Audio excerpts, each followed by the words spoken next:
Tashmë kanë kaluar 3 ditë që kur presidentja e Kosovës Vjosa Osmani më 4 nëntor mandatoi Glau Konjufcën nga lëvizja vetëvendosje për të formuar qeverinë e re të vendit. Konjufca ka në dispozicion 15 ditë për t'ia paraqititur kuvendit për bërjen e kabinetit të ri qeveritar, i cili do të marrë mbështetjen e të paktën 61 deputetëve për të votuar. Vendimi i presidentes Osmani erdhi pas takimeve me liderët e partive të tjera parlamentare, të cilët njoftuan se nuk dëshironin të propozonin mandatar për formimin e qeverisë.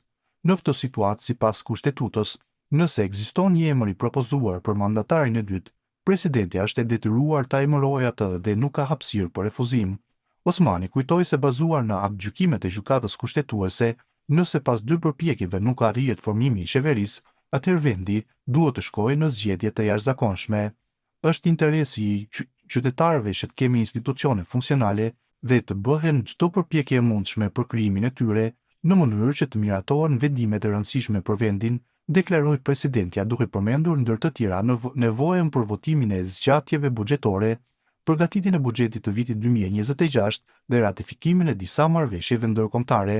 Sipas saj, lëvizja vetëvendosje e ka bindur se ekzistojnë gjasa reale për formimin e qeverisë së re, megjithse siç theksoi ajo, kushtetuta nuk kërkon garanci, por vlerësim të mundësive. Askund në kushtetutë dhe në aktgjykime nuk kërkohen garanci, kërkohen gjasa dhe ka dallim të madh mes tyre. Garancia jepet në kuvend, ndërsa gjasat ofrohen në zyrën time. Nga vetëvendosja më kam bindur se kanë gjasa të formojnë qeverinë dhe këtë e kam konsideruar të mjaftueshme për të dhënë mandatin, tha Osmani. Ndërkohë, Konjufca pritet që në ditët në vijim të zhvillojë takime me përfaqësues të partive parlamentare për të siguruar shumicën e nevojshme, ndërsa afati kushtetues për paraqitjen e kabinetit të tij skadon më 19 nëntor. Politologu Ramadan Gjanaj, në një prononcim për gazetën Bota sot, thotë se mandati i Blau Konjufcës është një zgjidhje domosdoshme, por sipas tij ky propozim do të mund të ishte bërë që në mars të vitit 2025. Mandati i Blau Konjufcës është një zgjidhje domosdoshme por e vonuar, që reflekton krizën e identitetit të lëvizjes vetëvendosje, si parti e lindur dhe zhvilluar si opozitë vetme reale në spektrin politik kosovar në vitet e pasluftës. Në vitin 2021, lëvizja vetëvendosje fitoi zgjedhjet me shumicë absolute historike, duke mos pasur nevojë ta ndante pushtetin me parti të tjera shqiptare, një model që e forcoi kulturën e saj të vendimarrjes ekzekutive dhe pa kompromis. Në vitin 2025, edhe pse mbetet partia e parë shqiptare nuk e ka më shumicën absolute, çka e detyron të hyjë në negociata koalicioni, një terren i panjohur dhe i papëlqyer për të.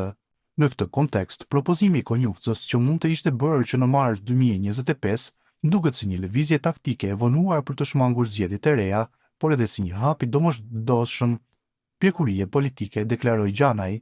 Tutje, duke u referuar deklaratës së Konjufcës, Gjanaj thotë se edhe nëse i sigurohen 61 vota, qeveria do të jetë kalimtare dhe ka një sinjal të qartë. Vetë Konjufca e ka deklaruar se nëse sigurohen 61 vota, qeveria do të jetë kalimtare deri në prill të vitit 2026, me fokus vetëm në buxhetin 2026 dhe çlirimin e fondeve europiane të bllokuara, plani i rritjes. Kjo është një sinjal i qartë i hapjes, sidomos ndaj LDK-s, e cila pa kohë pas zgjedhjeve të nënshkurtit kërkonte një qeveri të unitetit kombëtar kalimtare.